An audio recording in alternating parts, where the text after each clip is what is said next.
अस्सलामुअलैकुम।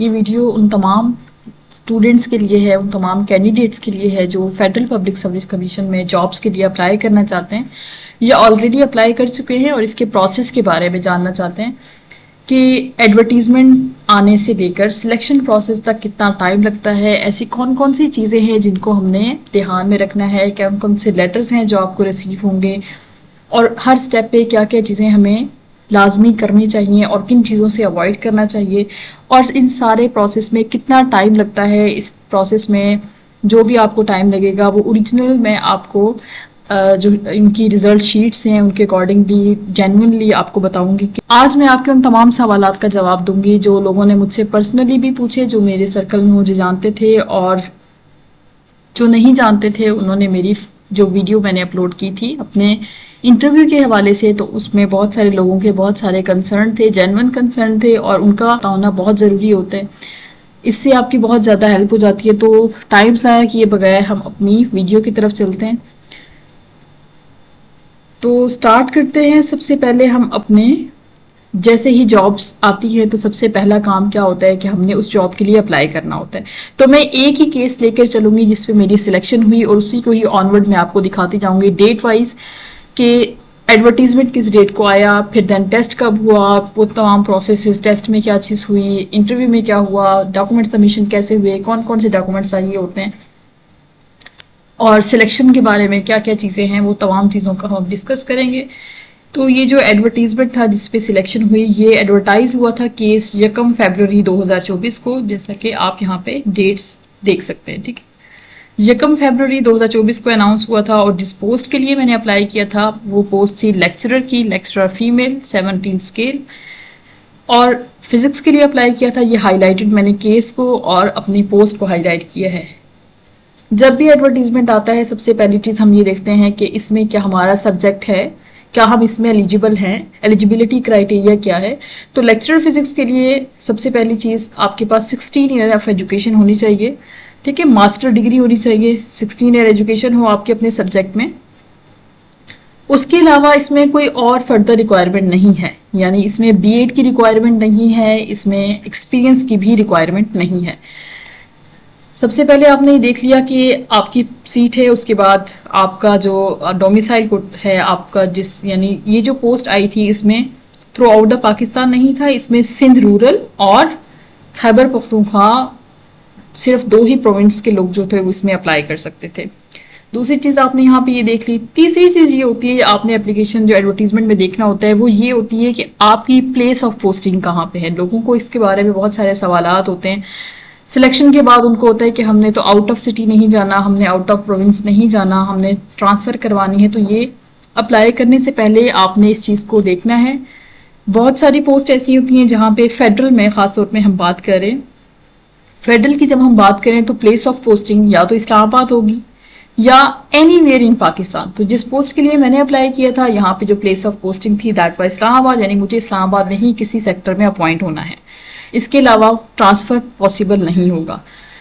जैसा अभी हम थोड़ा सा इसको अगर ऊपर देखें तो यहाँ पे जो ऊपर वाली एक पोस्ट है असिस्टेंट इलेक्ट्रॉनिक्स की, तो उसमें जो प्लेस ऑफ पोस्टिंग है यहाँ आप देख सकते हैं एनीवेयर इन पाकिस्तान। तो वो अपने हिसाब से जहाँ पे रिक्वायरमेंट होती है वहाँ आपको पोस्ट कर देते हैं।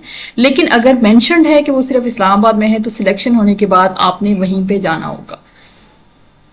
उसके अलावा एडवर्टीजमेंट में कोई ख़ास बात नहीं थी, बस हमने याद रखना है हमारी जो डेडलाइन थी वो क्या थी, 19 फरवरी 2024 में इसका एडवर्टाइज हुआ था केस। उसके बाद हमें ये रोल नंबर स्लिप मिलती है। अच्छा, इसमें ये होता है कि आपने जितनी भी सीट्स के लिए अप्लाई करना है, यानी 1 केस आया है, 2 केस आ गए, साथ साथ अगर आ गए हैं तो आप उन तमाम केसेस के लिए जिसके लिए भी आप एलिजिबल हैं उन तमाम सीट्स के लिए आप अप्लाई कर देते हैं और जब रोल नंबर स्लिप आती है तो वो तमाम इकट्ठी आ जाती है जो टेस्ट आप जिसके लिए आपने अप्लाई किया हुआ होता है।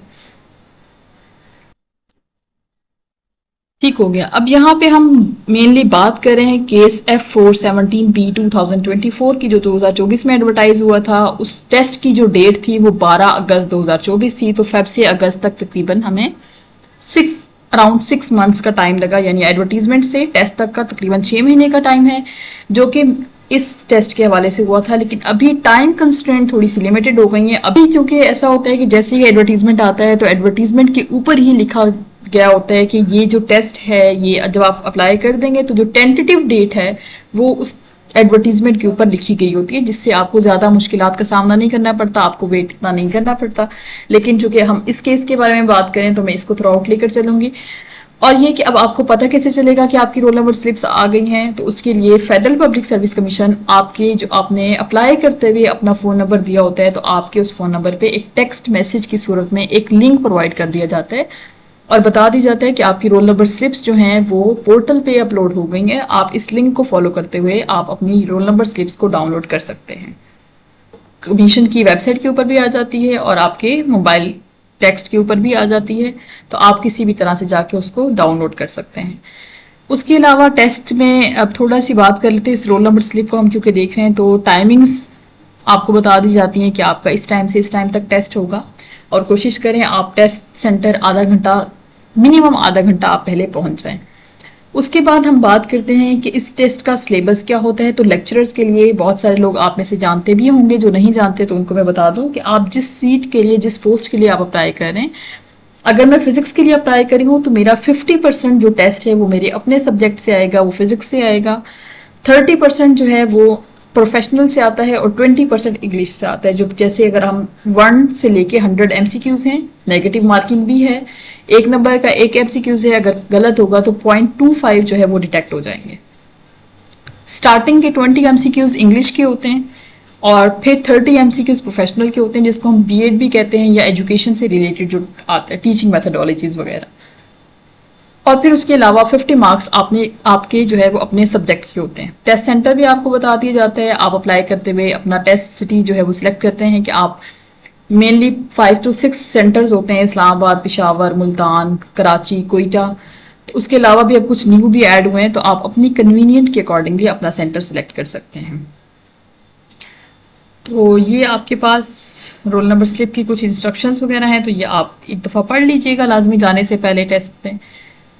टेस्ट आपने दे दिया, अब अगली चीज़ होती है जी टेस्ट का रिजल्ट कितनी देर बाद आता है। दूसरा क्वेश्चन पूछा जाने वाला बहुत ज़्यादा, इसका आ रहा है 10 जनवरी 2025। ऑलमोस्ट टेस्ट के 5 मंथ्स बाद जनवरी 2025 में ये रिजल्ट जो है वो पोर्टल पे अपलोड कर दिया जाता है।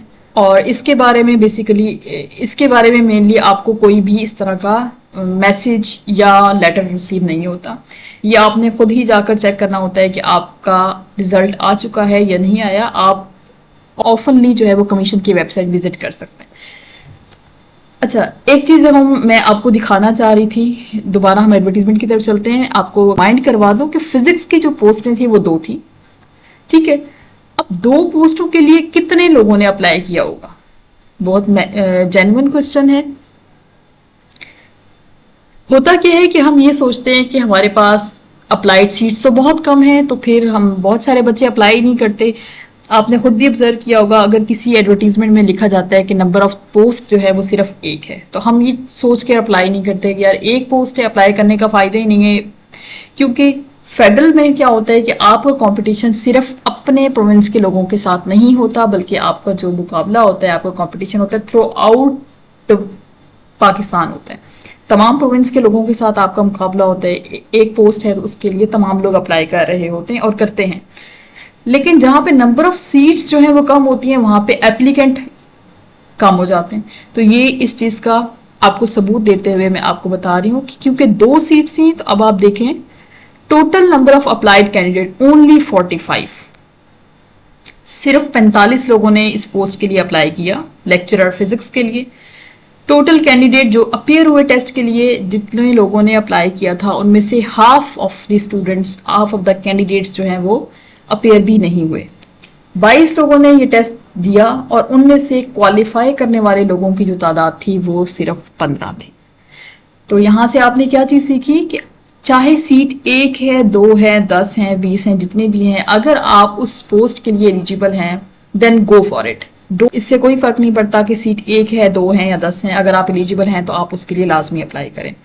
तो यहाँ पे जब मेरिट लिस्ट आई, और मेरिट लिस्ट की एक बात यह है कि मेरिट लिस्ट रैंडमली नहीं बनाई जाती, यहाँ पे जो आपको मेरिट नंबर दिखाया गया है थर्ड कॉलम में, ये मेरिट नंबर आपके मार्क्स वाइज बनता है, यानी जो फर्स्ट मेरिट नंबर पे हैं उनके सबसे ज्यादा मार्क्स होंगे, जैसे कि मोस्टली यूनिवर्सिटीज वगैरह में भी होता है ये चीज। उसके बाद डिसेंडिंग ऑर्डर में मार्क्स जो है वो कम होते चले जाते हैं। तो यहाँ पे मैं अपना नाम आपको हाईलाइट कर दूं, I am on the 4th position. फिर उसके बाद ये आपका रिजल्ट आ गया। अब रिजल्ट आने के कुछ दिनों बाद आपको एक ईमेल रिसीव होती है और आपको एक लेटर भी रिसीव होता है आपके पोस्टल एड्रेस पे। कमीशन जो है वो आपको पोस्ट ऑफिस के थ्रू, आपको जितने भी लेटर्स मिलेंगे वो तमाम लेटर्स आपको पोस्ट ऑफिस के थ्रू भिजवाए जाएंगे। ये कुछ लेटर्स की पिक्चर्स मैंने यहाँ पे भी अपलोड किए हैं जो मुझे रिसीव हुए थे। तो ये तमाम के तमाम लेटर्स पोस्ट ऑफिस के थ्रू आपके पोस्टल एड्रेस पे पोस्ट कर दिए जाते हैं। और डॉक्यूमेंट सबमिशन की जो लिस्ट है वो आपको एफपीएससी की वेबसाइट पे भी मिल जाती है रिजल्ट आने के तकरीबन कुछ दिन बाद। और रिजल्ट आने के कुछ दिन बाद कमीशन की जो वेबसाइट है उस पर भी आपको जो है वो डॉक्यूमेंट सबमिट करवाने का लेटर आ जाता है, लेकिन आपकी अपनी ईमेल पे भी आता है और आपको पोस्ट ऑफिस के थ्रू भी आपको लेटर भिजवा दिए जाते हैं। अच्छा, रिजल्ट आया था 10 जनवरी को। 14 जनवरी 2025 को 4 दिन बाद डॉक्यूमेंट सबमिशन की लिस्ट जो है वो आपको मिल जाती है। और इसमें कौन कौन से डॉक्यूमेंट्स आपने सबमिट करवाने, सबसे पहले बायोडाटा फॉर्म होता है जो आपको इनकी अपनी वेबसाइट पे मिल जाएगा, उसका लिंक आपको यहाँ पे दिया गया है। तो एक दफ़ा मैं इसको ओपन करके आपको दिखा देती हूँ। उसके अलावा 2 आपने पासपोर्ट साइज फोटोग्राफ्स जो हैं वो आपने देनी है। CNIC, डोमिसाइल, आपके जितने भी सर्टिफिकेट्स हैं, एजुकेशनल सर्टिफिकेट्स हैं आपकी यूनिवर्सिटी के, FSC, मैट्रिक जो भी है वो आपने सारे अटैच करने हैं। एक और इम्पॉर्टेंट बात डॉक्यूमेंट से रिलेटेड कि आपके जो डॉक्यूमेंट्स हैं वो FSC और मैट्रिक के वो IBCC से अटैच्ड होने चाहिए। चाहे आप यूनिवर्सिटीज़ के लिए अप्लाई करें, PhDs के लिए अप्लाई करें या आप जॉब्स के लिए अप्लाई करें, आपके जो डॉक्यूमेंट्स हैं एजुकेशनल डॉक्यूमेंट्स वो अटैच्ड होने चाहिए। मैट्रिक और FSC के डॉक्यूमेंट IBCC से अटैच्ड होने चाहिए। और जो आपकी BS की डिग्रीज हैं या ट्रांसक्रिप्ट है या MPhil है आपका, तो फिर वो सारे डॉक्यूमेंट्स आपके HTC से अटैच्ड होने चाहिए। तो अगर आप अभी अप्लाई कर रहे हैं या कर चुके हैं तो ये आप अभी से ही अपने डॉक्यूमेंट्स को वेरीफाई करने का प्रोसेस स्टार्ट कर दें, ताकि जब तक ये वाले रिजल्ट्स वगैरह आते हैं तो आपके पास जो आपके डॉक्यूमेंट हो वो टेस्टेड फॉर्म में हो। उसके अलावा आपने एक्सपीरियंस लेटर्स जो है वो आपने बना के देने हैं। और एक्सपीरियंस लेटर्स जो है वो FPSC के वेबसाइट पे एक Annex A प्रोवाइड किया गया है, तो आपने उसके अकॉर्डिंगली बनाने हैं। तो एक दफ़ा मैं आपको Annex A भी दिखा देती हूँ और बायोडाटा फॉर्म भी आपके सामने दिखा देते हैं। ये आपके पास Annex A है, ठीक है, जिसके अकॉर्डिंगली आपने अपने एक्सपीरियंस लेटर्स बनवाने हैं। तो बहुत सिंपल सा है। इस पर सबसे पहले आपने अपना नाम लिखना है, जिस डिपार्टमेंट ऑर्गेनाइजेशन में आपने जॉब की है, कोई काम किया है, चाहे वो पार्ट टाइम है, टेम्परेरी है या कॉन्ट्रैक्ट बेसिस पे है, डेली वेजेस पे है, तो आपने इस पे टिक करना है। किस डेट से किस डेट तक किया वो डेट्स आपने मेंशन करनी है। उसके साथ साथ आपने ये 4-5 पॉइंट्स आपने मेंशन करने हैं कि आपकी जॉब ड्यूटीज़ क्या थी। और उसके बाद इशूइंग अथॉरिटी के साइन, सिग्नेचर, स्टैम्प और उनका BPS वगैरह आएगा। और एक और इम्पॉर्टेंट चीज़ ये है कि आपने जो एक्सपीरियंस लेटर बनाना है वो जिस ऑर्गेनाइजेशन में आपने काम किया है तो उनके ऑफिशियल लेटर हेड पे बनेगा, और उसके ऊपर एक रेफरेंस नंबर या फाइल नंबर जो ऑफिस वाले लगा कर देते हैं तो वो लाजमन लगा होना चाहिए, अदरवाइज ये फिर काउंट नहीं करते आपका एक्सपीरियंस।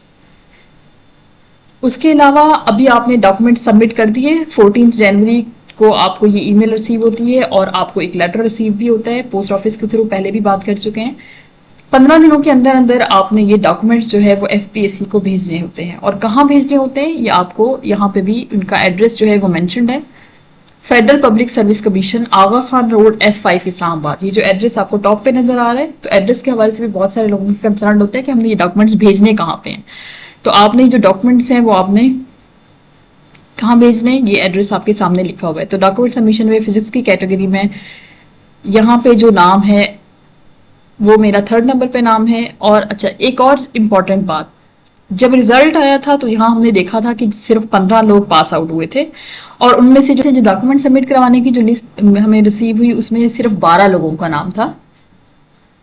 इसके हवाले से भी आपको ये क्लियर करती जाऊँ कि नंबर ऑफ सीट्स के अकॉर्डिंगली कितने कैंडिडेट्स को सिलेक्ट किया जाता है।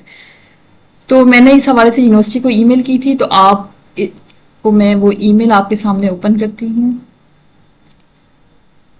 Okay, this one.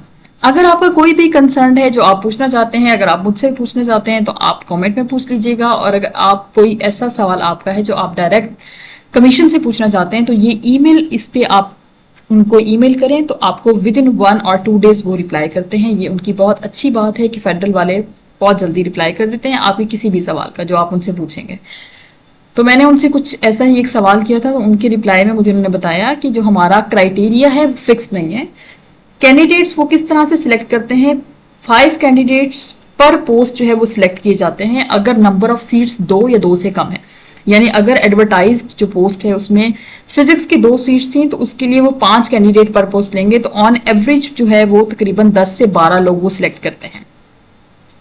उसके अलावा अगर जो है वो नंबर ऑफ सीट्स ज्यादा हैं, यानी 2 से ज्यादा हैं, 3 हैं, 4 हैं, 5 हैं, 10 हैं, 20 है, जितनी भी हैं, यानी 2 से अगर ज्यादा हैं तो 3 कैंडिडेट पर पोस्ट जो है वो सिलेक्ट किए जाते हैं। तो according to this criteria 5 candidate क्योंकि सिलेक्ट होने थे तो हमारे यहाँ पे तकरीबन 12 लोग डॉक्यूमेंट सबमिशन के लिए अप्लाई उन्होंने सिलेक्ट किए।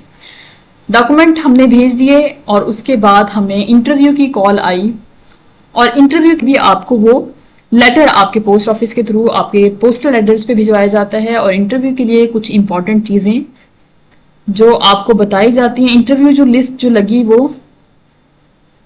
30 अप्रैल को लिस्ट लगाई गई। इन्होंने 30 अप्रैल को ये लिस्ट लगी जिसमें सिर्फ 4 लोगों को उन्होंने सिलेक्ट किया फिजिक्स में से। 4 लोगों में सबसे ऊपर मेरा नाम, फिर ज़हरा आफरीन और एंड सो ऑन, ये 4 लोग उन्होंने सिलेक्ट किए। इसकी क्या वजूहत थी कि 12 में से सिर्फ 4 लोग सिलेक्ट हुए। डिपेंड, जब आप अप्लाई कर रहे होते हैं उस टाइम स्क्रूटनी नहीं हो पाती हुई, लेकिन जब वो आपको इंटरव्यू के लिए कॉल करते हैं तो वो आपके डॉक्यूमेंट्स दोबारा से वेरीफाई करते हैं। जब आप उनको डॉक्यूमेंट्स भेजते हैं, आपका डोमिसाइल, आपकी डिग्रीज कंप्लीट हैं, क्या आप उस सीट के लिए एलिजिबल हैं या नहीं है। उसी दौरान बहुत सारे स्टूडेंट्स जो हैं वो उनको निकाल दिया जाता है जिनके डॉक्यूमेंट्स पूरे नहीं होते। तो 4 लोग जो सिलेक्ट हुए थे और ये लिस्ट अपलोड हुई थी 30 अप्रैल, यानी तकरीबन 3 महीने बाद डॉक्यूमेंट सबमिशन के ये लिस्ट अपलोड हुई। और इसमें आपको एक ईमेल, वो आपको एक लेटर भी मिलता है। लेटर आपके सामने यहाँ पे ओपन कर रही हूँ। टाइमिंग्स जो मेंशन की गई थी, एड्रेस मैंने जो इस्लामाबाद का एड्रेस दिया था क्योंकि मेरे लिए वो कन्वीनियंट था। और जो इंटरव्यू था वो आप 9 बजे टाइमिंग से इंटरव्यू की, और ये कुछ यहाँ पे इंटरव्यू के हवाले से कुछ आपको इंस्ट्रक्शंस दी गई थी। इस इंस्ट्रक्शन में बहुत सारे लोग जो जिनके सवालात होते हैं, जिनको नहीं पता अभी इंटरव्यू को, उनको लेटर नहीं मिले, तो उनके लिए ये सबसे इम्पॉर्टेंट चीज़ है कि वो एक दफ़ा इसको रीड आउट भी कर लें। कुछ इंपॉर्टेंट पॉइंट्स मैं आपको बताती भी चलूँगी साथ साथ कि इंटरव्यू के लिए पहली चीज़ कि आपने टाइम पे पहुँचना है। 9 बजे का टाइम अगर आपको दिया गया है तो कोशिश करें 8 बजे तक आप वहाँ अपने सेंटर पर पहुँच जाएँ। दूसरी इंपॉर्टेंट चीज़ कि आपने पहनना क्या है। मेरी पिछली इंटरव्यू वाली वीडियो में बहुत सारे लोगों का कंसर्न था कि ड्रेस कोड कैसा होना चाहिए। तो ड्रेस कोड के हवाले से यहाँ पे आपको मेंशन है कि आप क्या कैरी कर सकते हैं। तो उसके हवाले से यहाँ पे 3rd पॉइंट पे मेंशन किया गया है, you may wear any type of clean clothes, साफ सुथरे आप कपड़े पहने। वेस्टर्न ड्रेसेस जो हैं वो मैंडेटरी नहीं है। और आपने जो अपने सूट वगैरह पहना है तो आपने बटन्स वगैरह सही से बंद करने हैं। लड़कियों के लिए ये चीज़ है कि जब मैं वहाँ गई तो मुझे इन सवालों का सामना करना पड़ा। मैं वहाँ गई तो मैंने वेल किया हुआ था और मैंने स्नीकर्स भी पहने हुए थे। तो एक जो लड़कियों ने जब बातचीत हुई तो उन्होंने कहा कि एक लड़की ने मुझे कहा, वो भी इंटरव्यू के लिए आई हुई थी, उन्होंने मुझे कहा कि क्या वेल करना अलाउड होता है, आप वेल करके आई हैं। तो मैंने कहा मुझे इस चीज़ के बारे में नहीं पता, लेकिन अलाउड हो या ना हो लेकिन मैं तो वेल करके आऊँगी। तो तब उन्होंने कहा कि मैं हमेशा से वेल करती हूँ, लेकिन मुझे किसी ने कहा कि अगर आप वेल करके इंटरव्यू रूम में जाएंगी तो वो लैक ऑफ कॉन्फिडेंस को बताता है, तो इसलिए मैं आज वेल करके नहीं आई। तो ऐसी कोई भी चीज़ नहीं होती। बहुत सारी लड़कियां जो मेरे साथ वेल करके अबाया करके आई थी उनकी भी सिलेक्शन हुई है। तो इस तरह के मिसकॉन्सेप्शंस हैं, लोगों की बातें हैं, तो आपने उन पर यकीन नहीं करना। आप अपने जिस गेटअप पे आप कॉन्फिडेंट हैं, आप चाहे अबाया कैरी करें, सूट पहनना चाहते हैं सूट पहने, हील्स पहने, स्नीकर्स पहने, जो भी आपको कॉन्फिडेंट आप लगती हैं, जिसमें आप इजी हो, आप वो पहन सकती हैं। और लड़कों के लिए आप 3 पीस सूट पहने या आप शलवार कमीज पहन के ऊपर वेस्ट कोट पहन रही है, कुछ भी कैरी करें, बस आपने उसको अच्छे से कैरी करना है। बटन्स बंद होने चाहिए, क्लीन सूट होना चाहिए आपका, और एक अच्छी लुक के साथ आप इंटरव्यू रूम में जाएंगे। अगर दिखा सकूं मैं आपको अपनी एक पिक्चर दिखा देती हूँ। ये कुछ इस तरह से गेटअप था जो इंटरव्यू के लिए मैं गई थी तो मैंने वेल किया हुआ था प्रॉपर, और स्नीकर्स भी पहने हुए थे। ज़रूरी नहीं होता कि आप सूट के नीचे आप हील्स पहने या आप कुछ जूता पहने, जिसमें आप कंफर्टेबल हैं बस आपने वही पहनना है। दूसरी चीज़, सवालात के हवाले से भी एक चीज़ गाइड कर दी जाती है कि इंटरव्यू रूम में आपकी जो नॉलेज ऑफ द पोस्ट है, जिस पोस्ट के लिए आपको हायर करना है, उस पोस्ट का नॉलेज आपको देखा जाता है। उसके साथ साथ आप दो चीज़ें जो तमाम स्टूडेंट से पूछते हैं, एक इस्लाम से रिलेटेड सवाल और एक पाकिस्तान से रिलेटेड। इंटरव्यू के क्वेश्चंस को डिटेल से मैंने अपनी जिस वीडियो में बताया था उसका लिंक भी मैं आपको प्रोवाइड कर दूंगी, तो आप वो भी देख सकते हैं कि पूछे जाने वाले क्वेश्चंस किस तरह से थे। तो इस्लाम से रिलेटेड भी एक सवाल होता है और पाकिस्तान स्टडी से रिलेटेड भी एक या दो क्वेश्चंस पूछते हैं वो आपसे। लेकिन जो नॉन मुस्लिम कैंडिडेट्स हैं उनसे इस तरह से इस्लाम के बारे में क्वेश्चंस नहीं होते, लेकिन पाकिस्तान स्टडीज के बारे में वो पूछते हैं। और इंटरव्यू जिस दिन आपका होगा उस दिन आपने ये लेटर भी साथ लेकर जाना है, और तमाम डॉक्यूमेंट्स जो आपके होंगे, ओरिजिनल डॉक्यूमेंट्स, CNIC लेटर, वो सारी चीज़ें आपने साथ लेकर जानी है। तो ये लेटर आपको रिसीव हो गया और इंटरव्यू हुआ था हमारा 10 जून 2025 को। 10 जून को इंटरव्यू होने के बाद जो हमारी लिस्ट डिस्प्ले हुई वो 8 सितंबर 2025 को हमारी लिस्ट जो है वो पोर्टल पे डिस्प्ले हो गई। और इसमें नंबर ऑफ सीट्स जो टोटल थी इस केस में वो मैं आपको बता दूं एक दफ़ा दोबारा से, वो टोटल सीट्स थी 6, जिनमें से टोटल सीट 6 थी, 2 फिजिक्स की थी और बाकी ऑनवर्ड जो भी सब थी।